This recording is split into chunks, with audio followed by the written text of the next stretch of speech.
Assalamualaikum warahmatullahi wabarakatuh. Selamat berjumpa kembali dengan Pak Tomo. Kali ini kita akan membahas jenis-jenis air. Kita mulai ya.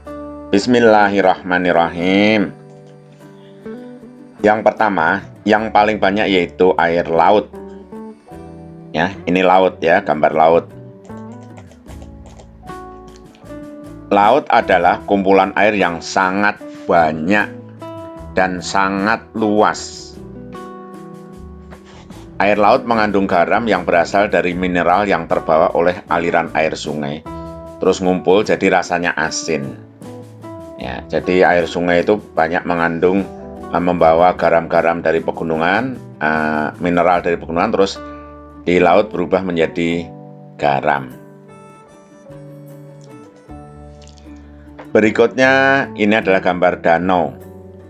Danau adalah apa ya? Danau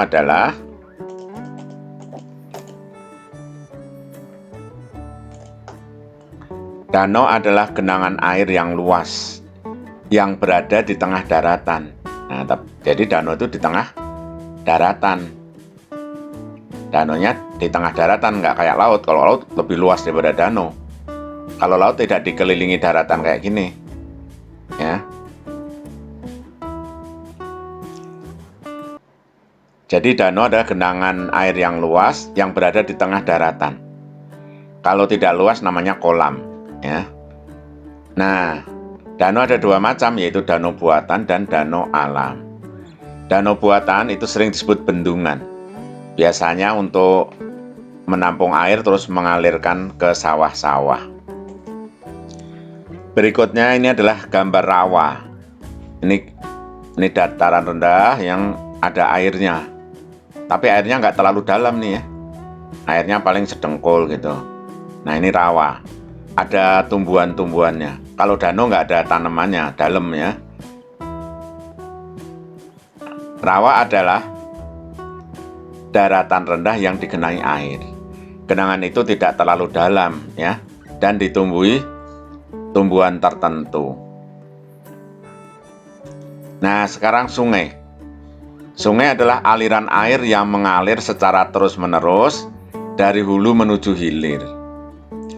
Hulu sungai biasanya berupa pegunungan. Jadi di pegunungan ada mata air terus ngalir terus menuju hilir. Hilir sungai biasanya berupa laut.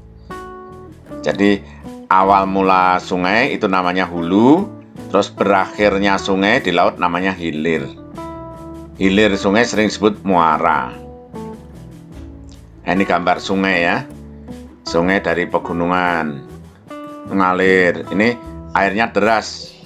Mengapa airnya deras? Karena agak miring tanahnya ya. Nah, air sungai, air rawa, air laut, air danau itu namanya air yang berada di permukaan tanah. Sekarang kita akan membahas air tanah. Nah, air tanah adalah air yang berada di dalam tanah, nggak kelihatan dari luar. Nah, air tanah berasal dari air permukaan tanah yang meresap ke dalam tanah dan tertampung di dalamnya. Air tanah itu dikeluarkan dengan pompa air ya, sanyo, istilahnya sanyo ya. Nanti terus keluar, ditampung di toren terus bisa buat mandi sehari-hari ya. Itu namanya air tanah.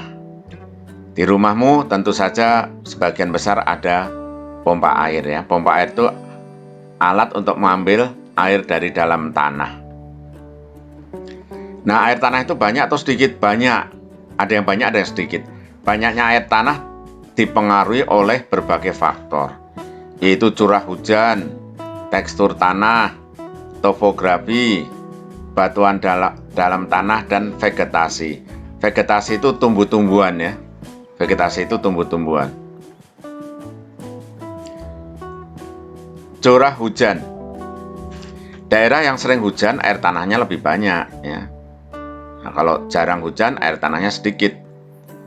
Kayak di Arab sana air tanahnya sedikit ya. Kemudian tekstur tanah.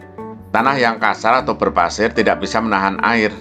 Jadi airnya tidak bisa ditahan. Tanah yang lembut biasanya bisa menahan air. Apalagi tanah liat itu bisa menahan air ya. Kemudian air tanah juga dipengaruhi oleh topografi. Topografi itu tinggi rendahnya tanah ya, kemiringan tanah. Daerah yang tanahnya miring, air hujan tidak banyak yang meresap ke dalam tanah. Sebagian besar mengalir ya. Tanah yang datar lebih banyak menyerap air. Berikutnya vegetasi. Vegetasi itu banyaknya tumbuhan di permukaan tanah. Kalau tumbuhan di permukaan tanah banyak, maka akan mempermudah peresapan air ke dalam tanah. Kalau nggak ada tumbuhan, air hujan nggak meresap ke dalam tanah, langsung jalan ya. Apalagi kalau tanah di aspal, airnya tidak meresap ke dalam tanah tapi langsung mengalir ke tempat lain, mengalir ke got ya. Kalau gotnya mampet jadi genangan atau jadi banjir ya. Nah, ini contoh terasering namanya. Ini tadinya tanah miring, kalau ada air hujan langsung ngalir. Terus dibuat terasering, jadi kalau ada air hujan dia berhenti begini, namanya terasering. Ini sawah nih. Nah, ini kalau ada air tidak langsung mengalir gitu, tapi tertahan karena ini jadi datar nih. Ini datar segini, bisa nyimpan air datar segini, datar segini. Bayangin kalau ini nggak ada kayak gini halus begini, langsung air hujan mengalir. Jadi terasering mengubah tanah miring menjadi datar, walaupun tetap naik tapi datar. Nah, ini gunanya untuk menghambat aliran air, untuk memperlambat aliran air supaya bisa bisa tertahan dan bisa menghidupi sawah-sawah di sini. Ini gambar terasering namanya ya. Baik, sampai sini dulu pembahasan kita. Mudah-mudahan bermanfaat. Jangan lupa sebarkan video ini kepada teman yang memerlukan. Terima kasih. Assalamualaikum warahmatullahi wabarakatuh.